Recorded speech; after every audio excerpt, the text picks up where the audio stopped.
That's how I got into boating. Fixer upper. That's how I basically stayed into boating. Fixer uppers. And that's basically how I've done everything and gotten to where I am now, is all from fixer uppers. Like he said, you can be out there on the water for very little money with just buying a boat. They're a dime a dozen. They are, especially if you live up north. I do have a comment from somebody that is talking more about South Florida. Depending on where you boat, I'll find that comment in a minute. About depending on where you boat depends on the kind of boat that you need. Now, obviously, finding a boat with twin engines, 31, 32-foot boat with twin engines, obviously going to be a way bigger project and cost way more. But if you live up on a lake or something like that, you can usually find like an 18-foot, 20-foot, 21-foot, and there are a dime a dozen. You can find them for $1,000, $2,000, and with very minimal money, put some carpet in it, get some upholstery done. As long as the engine is working. Up north, the big problem is that everybody's got a cracked block because they don't winterize them. And if they forget to winterize them, then they sit over the winter, crack the block. That's a whole different story because now you got to change the entire power head. But for the most part, you can find these older glass holes that don't really have any big issues. The main issues that we talk about are the fuel tanks, the transoms, and the stringers and the floors. Like if you have to get into those kinds of projects, but if you're handy, especially on like a lake boat where everything's carpet, you don't have to be an expert in glass work for a soft deck. You can literally take the carpet up, grind that down to get to solid subfloor, or reinforce it and then glass it, and you don't have to finish it like to perfection. You just finish it, roll gel coat on it. As long as it's smooth, when you put your carpet down, no one's ever going to know what that looks like underneath there. So it's really not that bad. And it's just the way of getting into it with minimal amount of money and being out there. And like he said, you can have more pride that you brought it back yourself and have a decently nice boat, depending on how much work that you do. So the engine's going to be the number one thing. And then like he's saying, if he's buying older hulls and two-stroke engines and buying a two-stroke for $400 or $500, putting it on the boat, and you're decently handy, you can get yourself out on the water for a couple grand and do it in somewhat of a style, depending on how nice and how much work you're willing to do. So I agree with this 100%. It's pretty much how I've gotten into everything. Like I said, I can't even remember how many boats I've got, but out of all the boats that I've done, they're all fixer-uppers. Every single one, from IO conversions to just straight up doing transoms. I mean, I've done, 5 transoms now, like on my own personal boats. I think 5 personal boat transoms. So, I mean, it's, once you learn to do them, it's kind of like, that's what you do. So I'm with you 100%. That's basically what my whole channel and brand is all about, is buying the older boats and fixing them up. So with you 100% there, Eric. Andrew Polasek, he says, I have an impeller question. I often dry start my engine from cold, the Yamaha 92-stroke, to ensure it will start when I get down to the ramp. As soon as the engine fires up, I shut it off. Am I doing any damage since the engine is still cold? Or similarly, when doing a compression test on a cold engine, spark plugs removed, does it need to be on the must with water running? The compression test, no. You don't need the compression test. You're not spinning over. It's the speed for the compression test. So, oh man, this is a tough question, because there's going to be so many different opinions about this, and like there's a right and wrong answer to all of this. Obviously, the right answer is no. You don't want to dry fire the engine because you can mess up the impeller. But it's a rubber impeller, and the big thing that burns them up is the speed.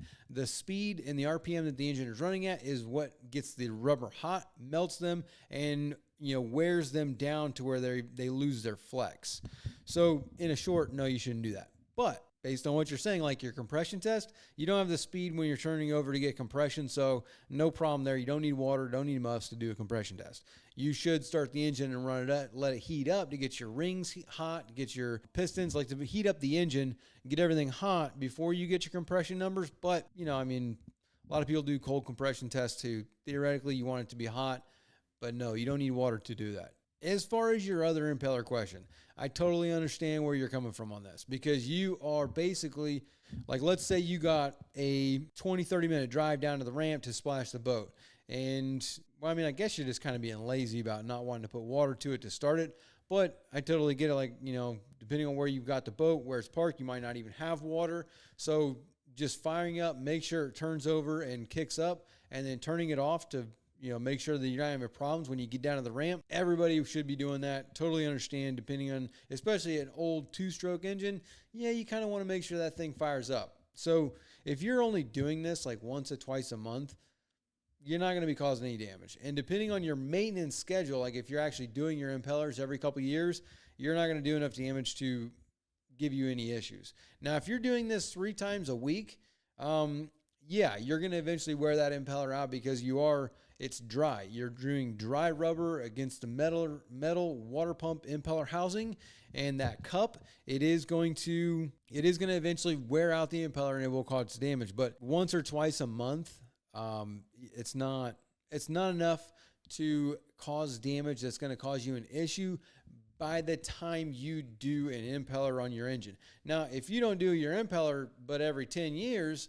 then yeah, you'll probably eventually start to have a weak water pressure, but that's about the end of it. Now, if you got a very, very, very old impeller that's brittle, then yeah, you're risking snapping a blade on the impeller. But in the short, what you're asking, my stripped down answer is no, you're not going to be having an issue. It's fine what you're doing.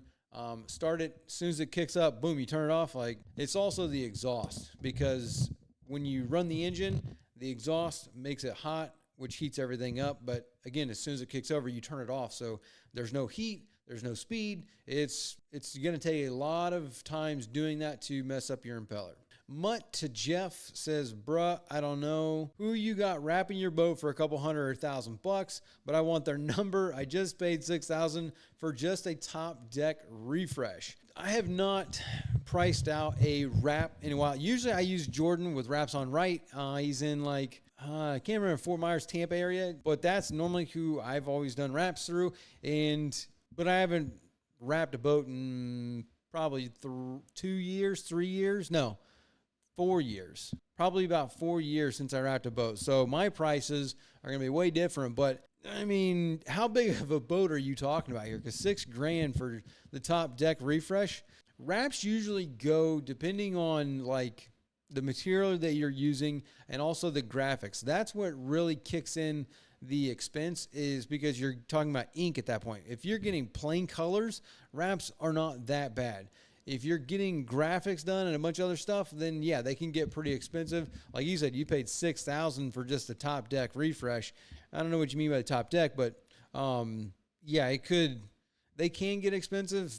I mean, I might be a little, I can't even keep up with prices on anything. It's pretty unfortunate, because I try and talk about topics that, something that was 2 years ago, you're outdated. Like the things that you know of that you've done 2 years ago, it's outdated information. Like what you paid and what you did on your boat or whatever the situation was 2-3 years ago, it's completely different now. Like whether it be the price of the parts, the price of the labor, the ability of the people to do the job, or the availability of someone to do work, it's hard to even keep up with what the heck's going on, because everything's just changing so quickly. So, I mean, maybe I am a little outdated. Maybe it is $6,000 just to do the top wrap on a boat.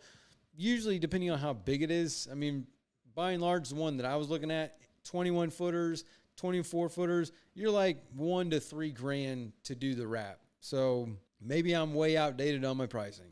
Snowball says, if I cut off the gas and let it die, it will fire right up. If I don't, it won't. Sounds like a vapor lock. You're missing a lot of information here. I'm going to try and talk about this, but generally, if you try and start an engine and it just dies, if you cut off the gas, so you cut off the gas supply to an engine, it's going to die. Now, if you are priming it up and you can get it to start, but then as soon as you turn the gas on, it dies, you got a fuel issue. It's flooding out, and that's why it's dying, is because it's flooding out the cylinders. Now, if you vapor lock, I'm just trying to even understand here. If I cut off the gas and let it die, it will fire right up. If I don't, it won't. Oh, okay. I think I get what you're saying here. You're saying you start running your engine, boom, you can run for a long time, all good to go. You're running, and no problems. If you shut the key off and let the engine die, it won't restart. But if you shut the gas off and do a restart, you let it die out on its own, it will fire right up. 100% that's vapor lock. I mean, like, that's exactly like, I don't know if I could explain vapor lock any better than that, where the heat, so you didn't turn off your gas and you let it sit, the engine's hot, and so it's, the fuel is heating up and it's pushing it into your carburetors or whatever, depending on the type of engine, which is flooding it out, so then you can't restart it. It's a hot restart issue. So yeah, that's a vapor lock for sure, 100%. That's a really good way to explain it. I don't really know what the comments about, like what, like, you know, like, but yeah, no, that's a vapor lock situation where you run your engine for an hour, you kill the gas to it, let it die, and then you go to start it up, prime it up, boom, fires right up, good to go. If you don't, then you let it sit, it's hot, it pushes fuel in, floods itself, won't start. Yeah, hot restart, that's pretty much it. You pretty much got it on the nose, so I think that's pretty much the comment section there. Boat Fishers says, depends where you boat. This is the one I was talking about earlier. It depends on where you boat. Ocean and coastline gets expensive. Inland lakes and reservoirs, you can buy the really old boats that'll get you in the water super cheap. Don't need insurance, no special regulations, and cost is minimal. That's exactly right. Like, that's been my experience too. Like, you can go today, and like, if you go in Georgia, Indiana, Ohio, Illinois, Michigan, like anywhere, these Bayliners, Rinkers, Sea Rays, like Four Winds, like there are just tons of brands that are these 18, 17s, 21s. These, you're just normal, plain old Jane with a 350 or a 5.7 or a 4.3 liter Mercruiser OMC, you know, these inboard engines. It's basically like a Chevy block in it. You can generally find these boats a dime a dozen, and yeah, for a minimal amount of work, you can pretty much get out there on the water and be like putting around. Now, granted, with these older boats, there's maintenance and stuff like that. Back to the being handy, because a lot of them you're doing, you know, there might be a lower unit issue where you got to do impellers, stuff like that, gimbal bearings that are worn out, belts, water pumps, just all the kind of miscellaneous stuff that regular service is going to maintain. Your shift cables, your throttle cables, stuff like that the bellows that are dry rotted out, you changing that. A lot of it has to do with taking the stern drive off of the engine and doing the bellows, the gimbal bearings, the shift cables, like that kind of stuff. You're doing that miscellaneous stuff. Outside of that, yeah, for a couple grand, you can generally get a boat and get it out on the lake. And since you're on a lake, you're not going offshore. You don't have to like have all this fancy stuff. You're literally, you put it in at the ramp, and you know, let's say the lake's 4 miles long, 5 miles wide. Like, you're to the other side in no time. You're just going to the beach, you go on the sandbar, you're going to you know, Party Cove or wherever, and hanging out. It's like, or tubing around, you're wakeboarding, you're surfing, what everybody likes to do now. So it is a lot less expensive to get out on the water. But like you said, whenever you get to the coastline or you get offshore, yeah, it gets expensive, because now we're talking about bigger boats, bigger fuel tanks, and a lot more stuff. You know, bigger engines that are more expensive, and a lot more bells and whistles and GPS and chart plotters and all that kind of stuff that makes it kind of usable and then safe to use. You know, if you're going